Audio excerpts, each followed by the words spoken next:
Very blessed. Thank you, amigo. Absolutely. Yeah. Oh, yeah. Well, great. I think we can go ahead and get started. And I appreciate that we're starting on a celebratory note here in a reunion of friends and amigos, if you will. So welcome, everyone. Thank you so much for being here. My name is Amy Kettner, and I'm Strangers No Longer's new Director of Advocacy. So I've been with Strangers No Longer, as many of you know, for a long time since we started in my previous role with St. Mary's Student Parish here in Ann Arbor. And so about a month ago, I began my new role full-time with Strangers No Longer, and I couldn't be more pleased and grateful. And that is entirely am indebted to Alianza Americas for making this happen. So thank you again, Oscar, for this opportunity. So before we get too into introductions, I do want to take a moment to let folks know. I don't know, can't really get a good sense of who is on. I don't know if we have anyone connected yet who needs translation, but we do have a Spanish-English translation available today. So at the bottom of your screen, for those who are on a computer, and then it might be those on a tablet or a phone will have to help me. It's in the upper right corner. There should be a little globe that says interpretation. I'm going to turn it towards you so you can see. And so you can click that, and clicking that, you can switch to, if you prefer to hear things in Spanish, you can hear that. And Raul is here. Thank you, Raul, for translating for us. And and if you are in the English, if you prefer to hear in English, you can switch to English. Hey, Amy, I'm gonna mute everybody right now, and then you can unmute, so we're all set. Thank you. Wonderful. So I guess really quickly in Spanish, si usted necesita traducción a español, puede This is the English channel. So by going below on the globe icon, you may select interpretation, and there you will click the Spanish if you prefer to listen to the whole session in Spanish, and then I, Raul, will be supporting with the interpretation. Thank you very much. Okay. I'm gonna turn mine on. Great. So as I mentioned, my name is Amy Kettner, and I work with Strangers No Longer. And joining us today, I'm very grateful, is Oscar Chacón. The rapid response team of Strangers No Longer is the host of today's event, because the rapid response team, which is a team of volunteers who makes phone calls and sometimes meets with our representatives, our senators, pushing for more humane immigration laws and policies. This team decided that there is, they noticed that there is a lot going on. There's a lot happening right now, especially on the federal level around immigration, both in DC and at the border and throughout the country. So we invited today Oscar Chacón, who graciously accepted the invitation to share a little bit more with us about what is happening in our current immigration policies and happenings across the country. So that is all I will share for now. We will have Oscar share. He can, at the end, answer. We'll have a time for Q&A. So if you have any questions, you can ask then. And then at the end, Mike Kelly will share with us a little bit about the rapid response team in case you're interested to hear more. So, and I think at this point, everyone should be on mute. If you're not on mute, if you don't mind just putting yourself on mute, that way we eliminate any of the background noise. And I will hand it over to Oscar. Thank you. Good morning, Amy. Good morning, everyone. It is a pleasure to be with you. I want to begin by thanking you for all the hard work that you do in support for immigrant communities. It is indeed always refreshing and inspiring to see people who could literally be doing many other things take time to actually stand in solidarity with others, especially the least of us. And let me begin by saying that you may not be aware, but today actually yesterday, the 1st of October, is considered the 50th anniversary of liberation theology. Gustavo Gutierrez published nearly 50 years ago his incredibly powerful book, Liberation Theology Perspectives. And I think it is good to know that because I personally would not be where I am today without, the influence of liberation theology in my very early years as a young adult and becoming truly converted, to the fundamentals of liberation theology.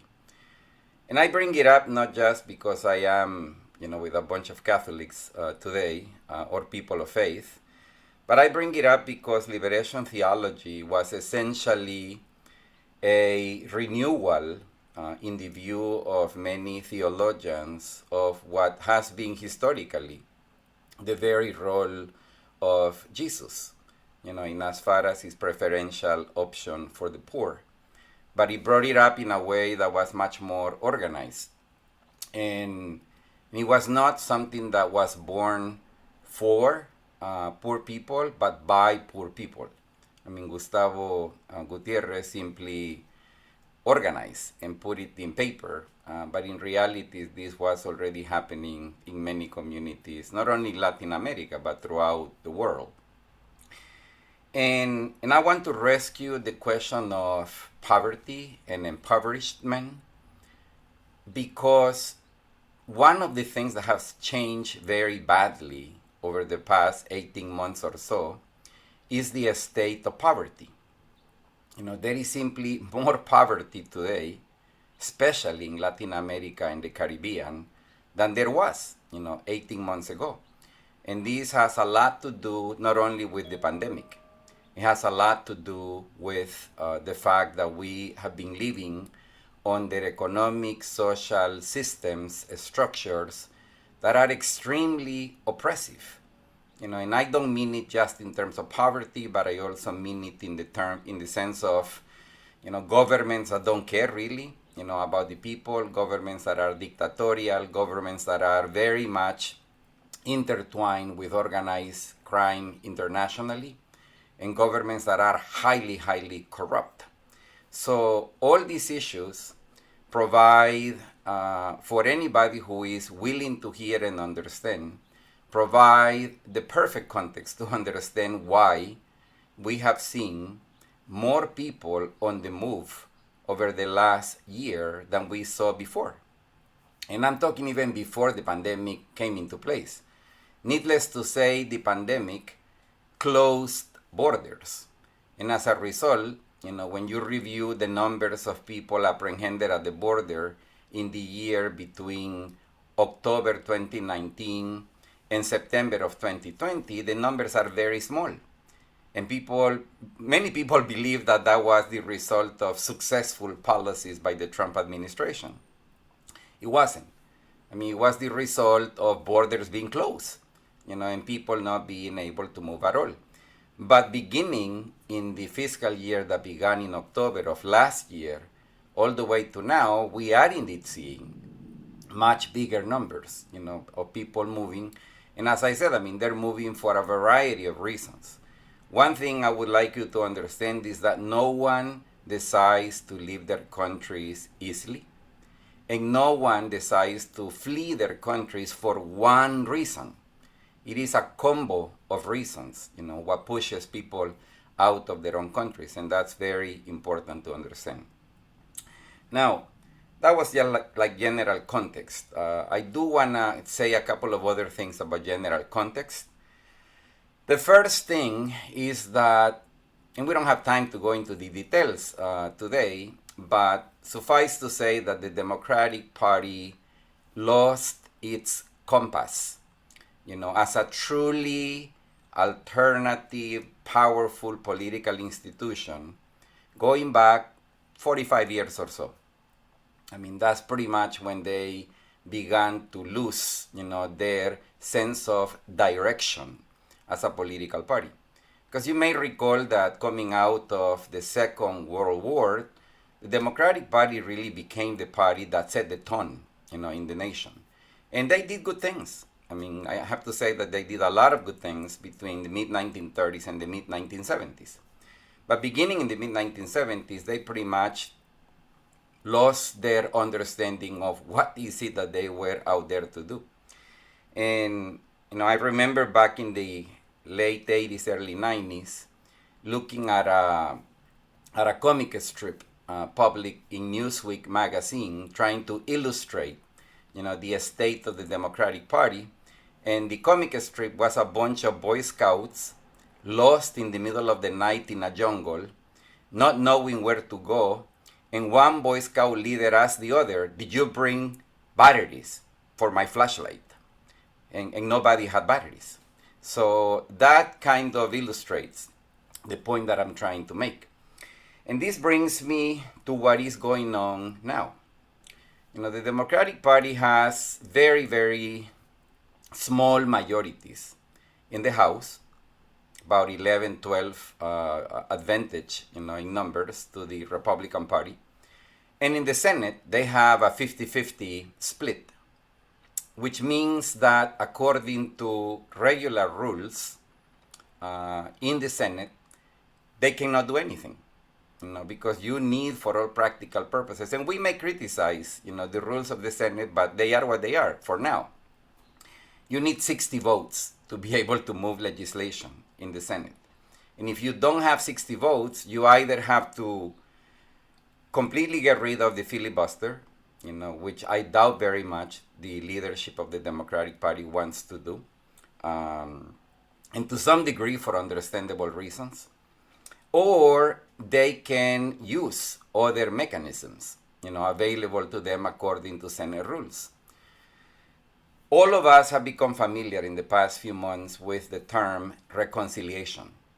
Reconciliation is a particular procedure in the Senate that allows for laws under certain criteria to be approved with simple majority. The basic rule is that anything that has to do with public expenditure, public revenues, or debt limit can actually be passed. And it can be, bills in one of these categories or a combination of any one of those three. And they can be indeed passed, through simple majority. That is exactly what the Democratic Party has been trying to do for the past few months.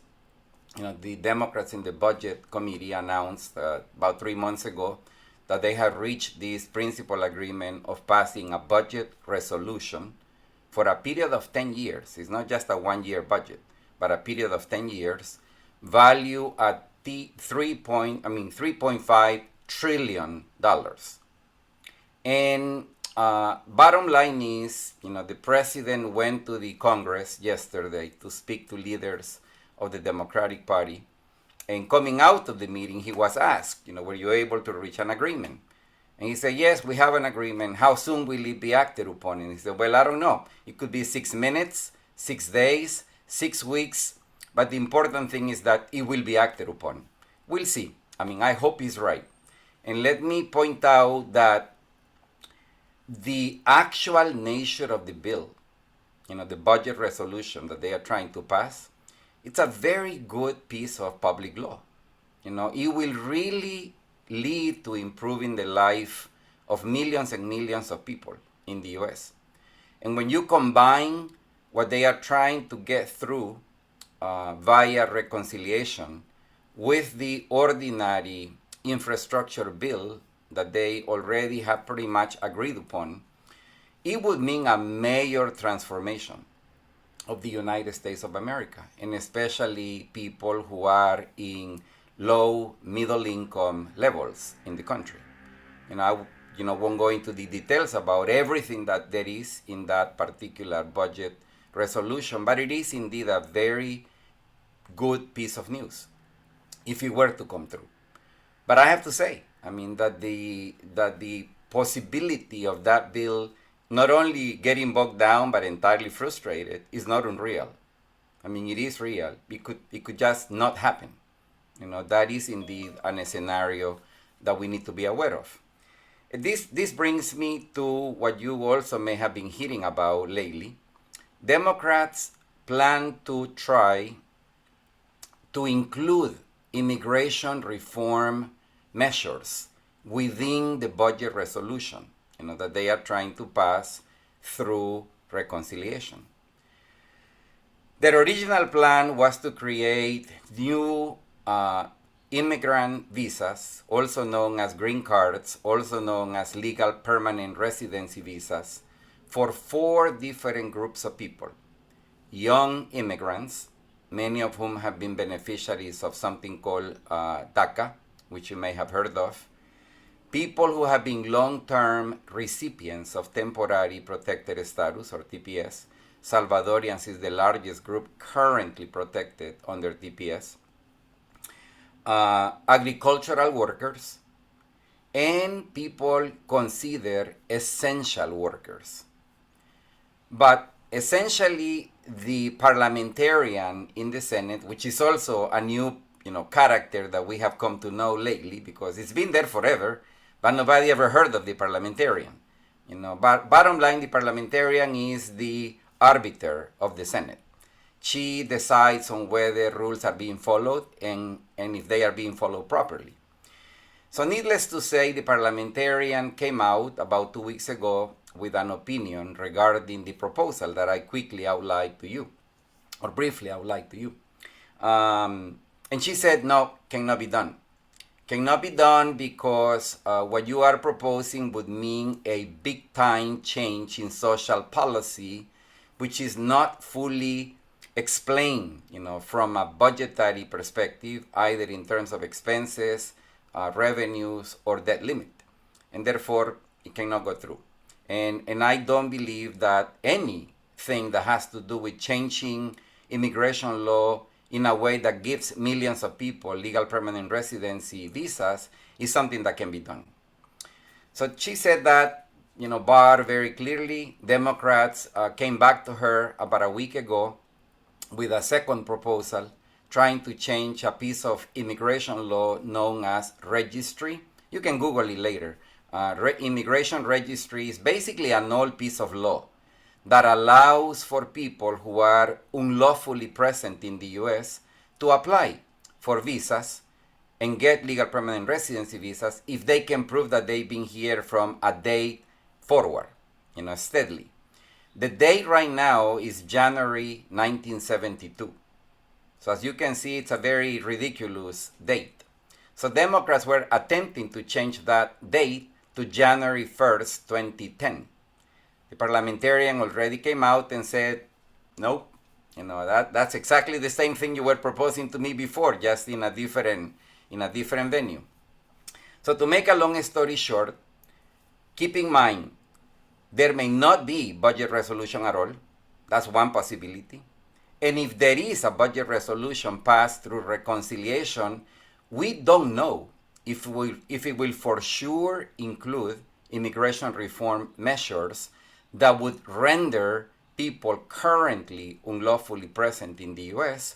to be able to apply for legal permanent residency visas.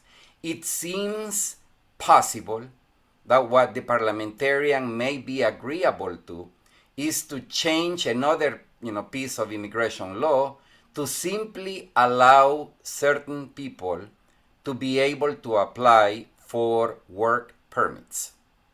That is not the same as immigrant visas. Work permits do not give you certainty about your status in the U.S. And it doesn't matter how many years you end up living under temporary authorization, you will never be able to apply for permanent residency visas, and you will never be able to apply for citizenship. So it's important to understand the difference. But that is what seems potentially allowable, by the parliamentarian. Clearly, that's not what we've been asking for. What we've been asking for is for people to be able to have more certainty about their immigration status in the U.S. And I believe it is important also to say, and I've been talking to my staff and allies lately, I cannot say in good faith that we will oppose something like that. Because while I don't like it, and I think it's deeply unfair. I know that there are millions of people that will see in temporariness and a work permit in the US an improvement from their current condition.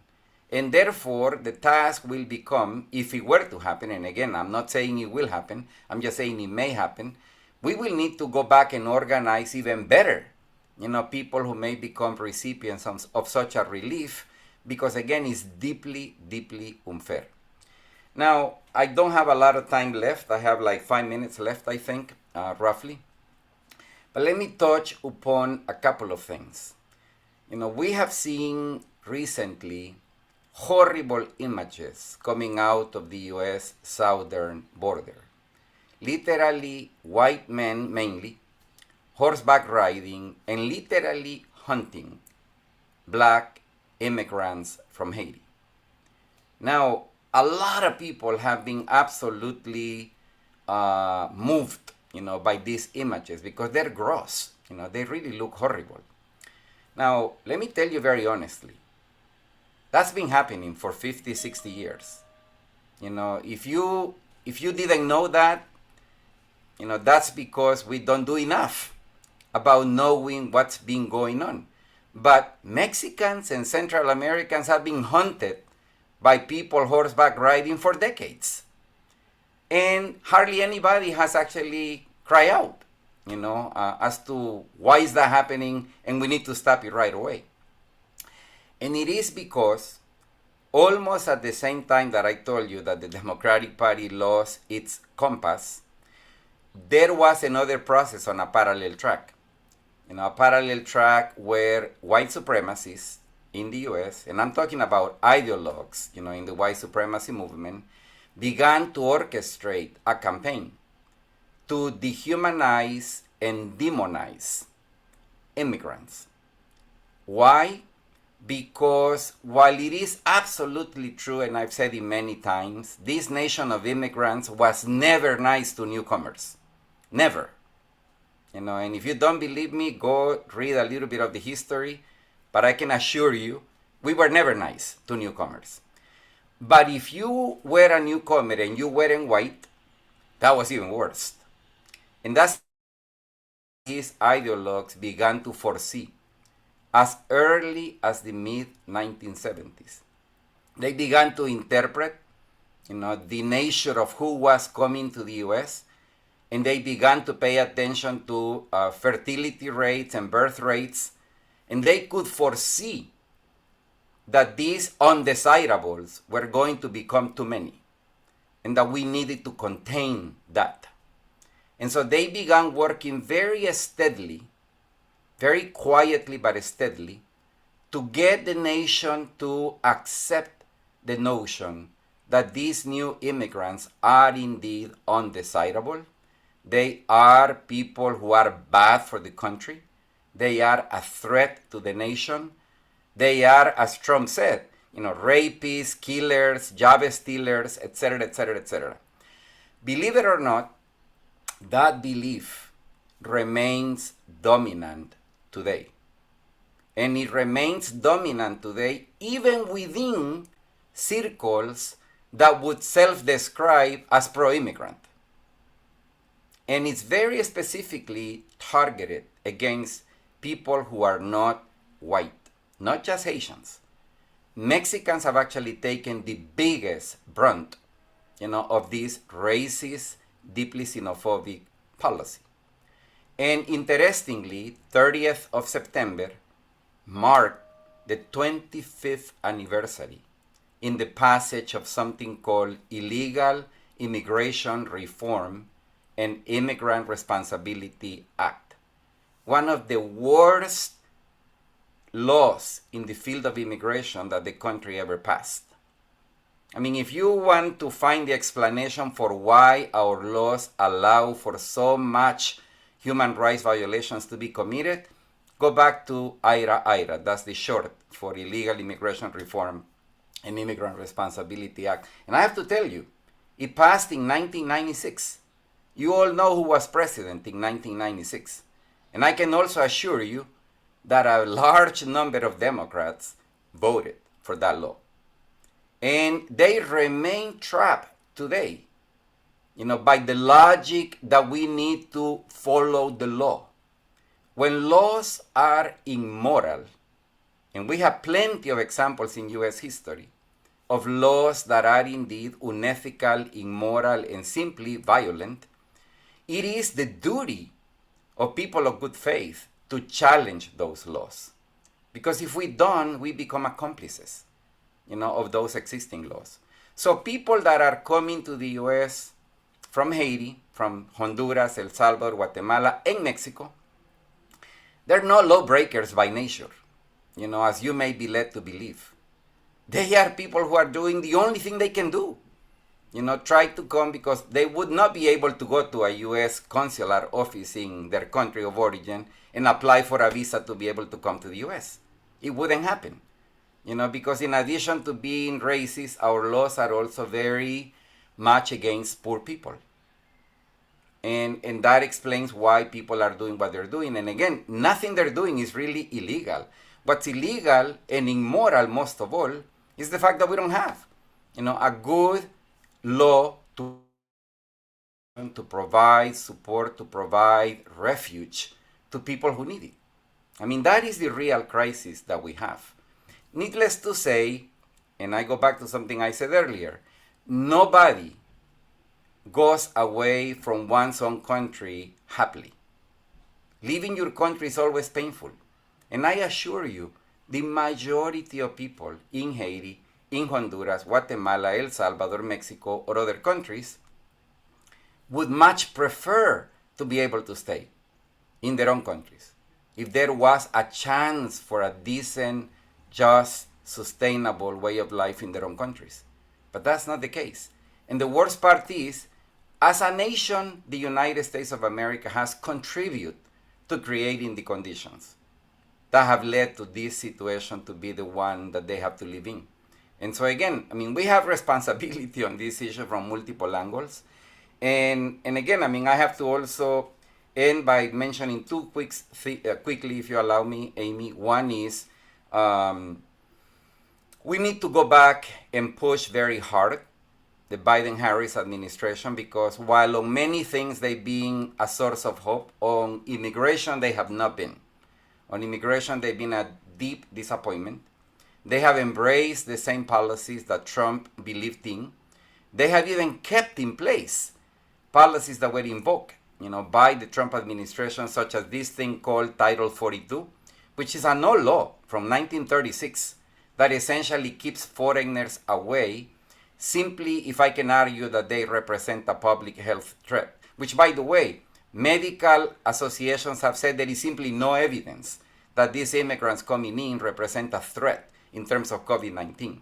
And even if they did, the right thing to do is to vaccinate them, not to put them in planes by force and send them back to countries where they have an even worse experience. So clearly, the administration has a lot of power to do a lot of good things if they decide to fully use powers that current law provide the executive branch, including granting a brand new temporary protected status for multiple nationalities, including Central Americans, as a result of the combination of COVID, combination of natural disasters, and increase in political crises, in each of these countries, including, of course, Haiti. And the last thing I'll mention is Afghanistan. Afghanistan is something that took a lot of people by surprise, but it only took people by surprise because they weren't paying attention. That was a crisis fully announced. I mean, we knew what was going to happen with Afghanistan almost from day one. There were people saying it is a deep mistake, a mistake that have cost the life mainly of Afghans. And a lot of the people who worked with the US during those 20 years of invasion in Afghanistan, they could have been easily protected had there been a little better planning, for them to be able to exit the country first before anybody else, because they don't have the means to, pay for private planes to be flown out of Afghanistan. So those people could have indeed been resettled long ago, but we completely neglected, that thing. And now, we have a crisis because they need to get out. Many are still in Afghanistan. And the people who are coming in are not necessarily coming in as refugees. I don't have time today to explain, but to become a refugee admitted in the US, it's a very long and painful process. These people aren't coming in as refugees. They are becoming as beneficiaries of humanitarian parole visas, which is a very different deal than to be settled as a refugee in the US. Because when you become resettled as a refugee, you get actually some governmental support in your integration process. But not if you are, a recipient of a humanitarian parole visa. Or for that matter, any other immigrant who comes into this country don't get a penny in terms of public support. Refugees are about the only group that we do put some money, not enough, but some money to help them settle, harmoniously into the US. So I talked too long. I apologize. I'm ready for questions. There are things I didn't get time to touch, but I'll be happy to address them if you ask them to me. Thanks, Oscar. We gave you a big task of addressing many different things in a short period of time. Looks like Veronica has her hand up. Veronica, you want to take yourself off mute? Hi, everyone. Buenos días, Oscar. Muchísimas gracias. Good morning, Oscar, and thank you very much. I'm an immigration attorney, and I see this happen all the time with my clients, and I was wondering if there's any discussion in DC about changing the 10-year bar and or extending waivers for children to apply for their parents who entered unlawfully. If there's any discussion about that in DC right now. Well, Veronica is talking about clauses that are embedded in the more than 2,000 pages that the Legal Immigration Reform and Immigrant Responsibility Act brought us. And the answer, Veronica, is no. We're not really having those conversations at this point. I wish we were. You would agree with me, Veronica, that if we really wanted to improve the landscape for a lot of the people who reside in the U.S. unlawfully, not because that's what they wish to do, but that's the only way they can be here because our laws don't allow, for proper support for people who want to so-called get right by the law.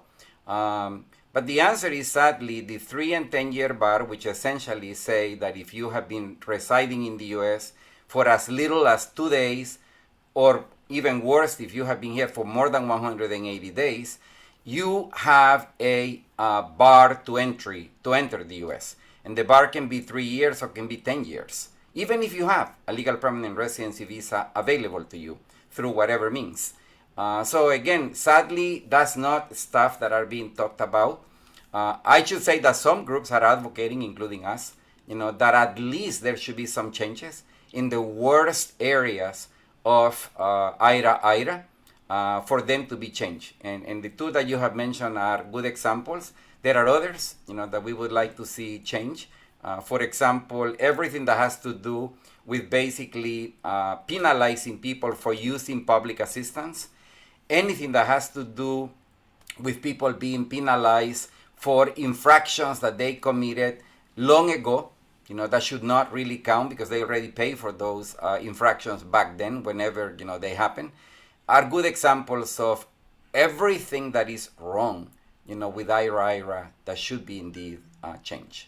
So I hope to have done justice to your question, Veronica. And Barb, I think.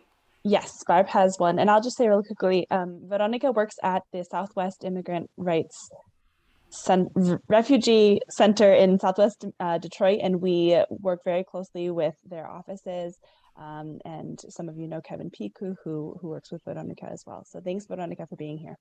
Yeah, I'm sorry. I should have introduced who I work for. I was just so eager to ask the question, but I'll put our information in the chat for anyone who's interested in volunteering, getting involved with us, or just getting to know our mission for any parishioners in your parish that need a free legal consult with a lawyer. We're available on a weekly basis. So thank you. Thank you. Barb, go ahead. Oscar, I agree with you that the Democratic Party has lost its compass. My question to you is, do you think the Catholic Church has also lost its compass in all of this? And is there anything we can do as parishioners or as a Catholic Church? What can we do to influence our bishops or our priests or whoever? Because I feel like that's a good share of the problem right now. Thank you. That's a harder question, one that I did not commit to address. No, but let me say, Barb, that I happen to believe that you are the church. I mean, you, the people, are the church. You know, you are clearly speaking about the hierarchy and the leaders in the hierarchy. And, you know, I am hopeful that there is indeed an opportunity to change for the better. I think that the Pope, while not a perfect person, is somebody who is providing better leadership than I've seen in a long time. And I think that parishioners, like you all, have an opportunity to assert your rights as parishioners and push, you know, for what should be indeed the right behavior by the church, including the church hierarchy and leadership. Thank you, Oscar. We'll take maybe one final question. Does anyone have, I'm trying to look between the two screens. Anyone have final question?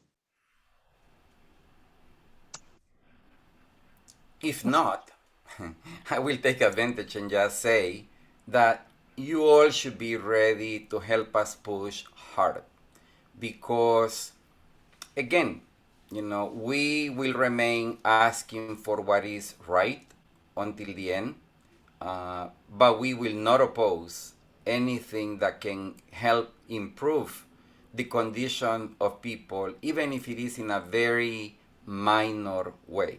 We will not be clapping for it, you know, we will not be absolutely celebrating it, but we will not oppose it, you know, because we believe it is important to be sensitive to people who goes to sleep every night worry, you know, if they will be able to remain one more day in the U.S. because of their immigration status.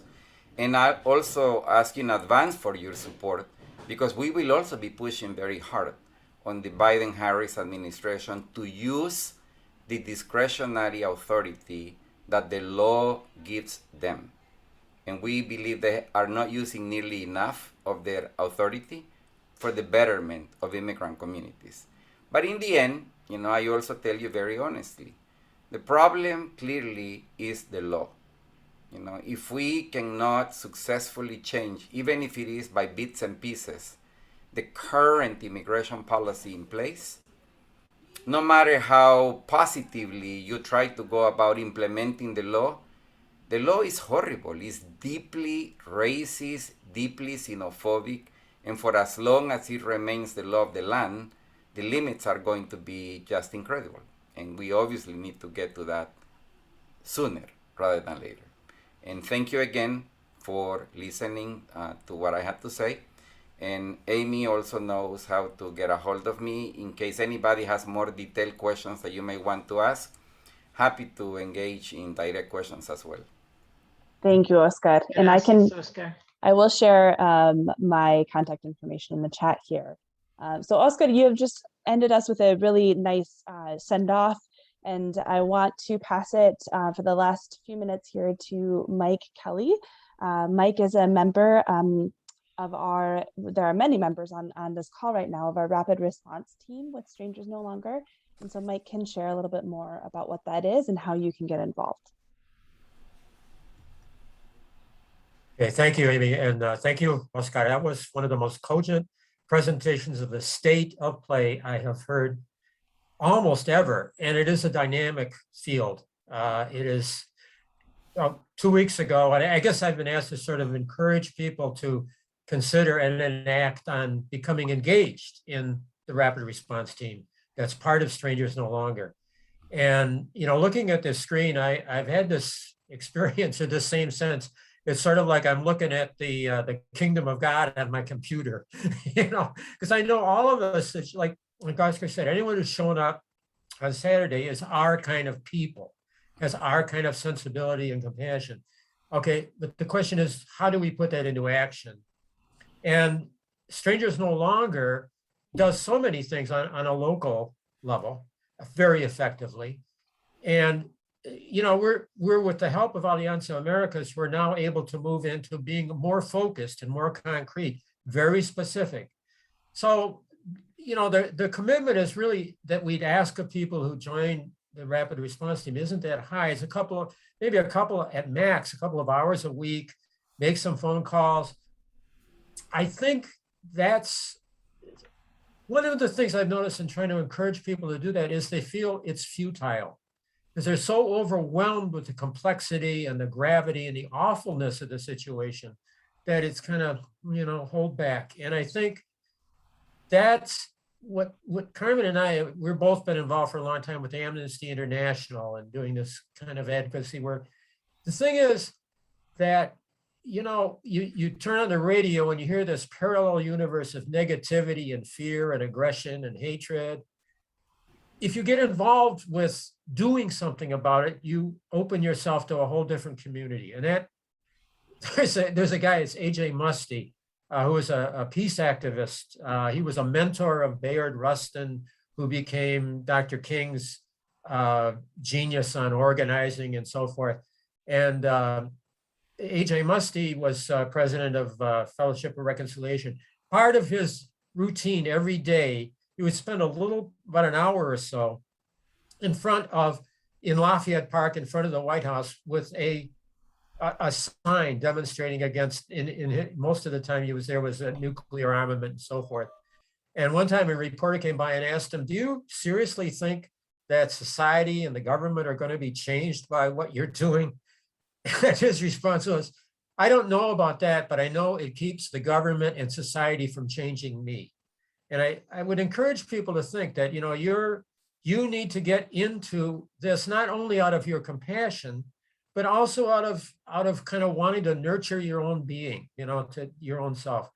You know, I can't add anything to what Oscar said, but, you know, he did, when he was talking almost at the very beginning, I recommend to all of us a poem by Warsan Shire, who is a Somali British woman, a refugee. And she wrote a long poem. It's available online easily. It's entitled Home, H-O-M-E. The first line is, no one leaves home unless home is the mouth of a shark. You only run for the border when you see the whole city running as well. And, you know, if you can respond to that with compassion, then, you know, respond to the appeal to get engaged a little more with generosity, you know, take a chance. And I'm going to turn it over to Carmen. She has some insight into that, what that accomplishes. No, I was very glad to hear Oscar today because I was puzzled.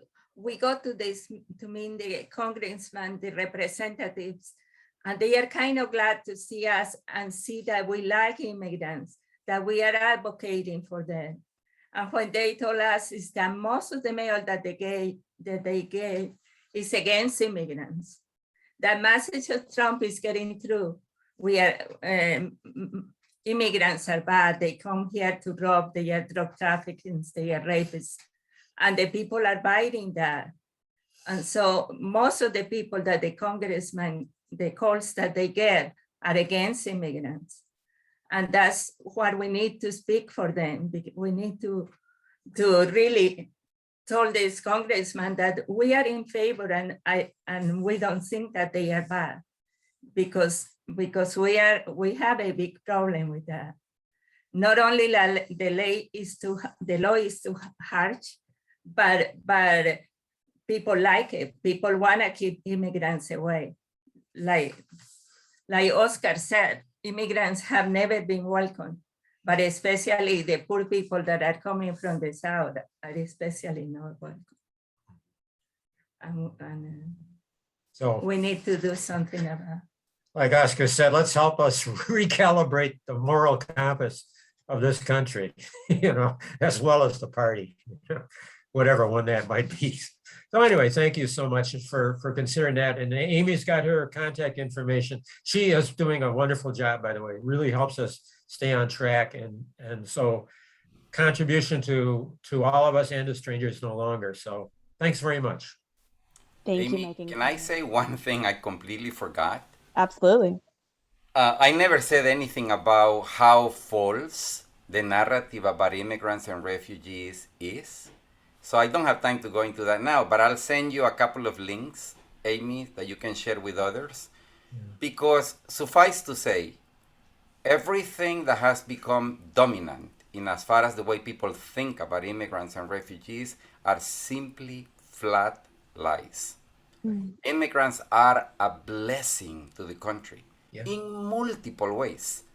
And you don't have to have any hesitation about it. People love to say, oh, but they bring crime. Check out the annual FBI report and see if that is true. Right. Check the facts. But I'll send you a couple of links to illustrate how beautifully immigrant, refugees, asylum seeker have contributed, to the U.S. Well-being, to the generation of wealth, no matter how badly it is distributed. But they are just a blessing. Thank you, Oscar. And thank you, Mike and Carmen, for sharing about the rapid response. Concretely, what the rapid response does is makes phone calls to our representatives, our senators, pushing for for laws and policies that lift up the dignity of immigrants in our communities. So please join us. My contact information is in the chat box, and I believe it was also on the registration form that you filled out to be here today. So it will be in your email.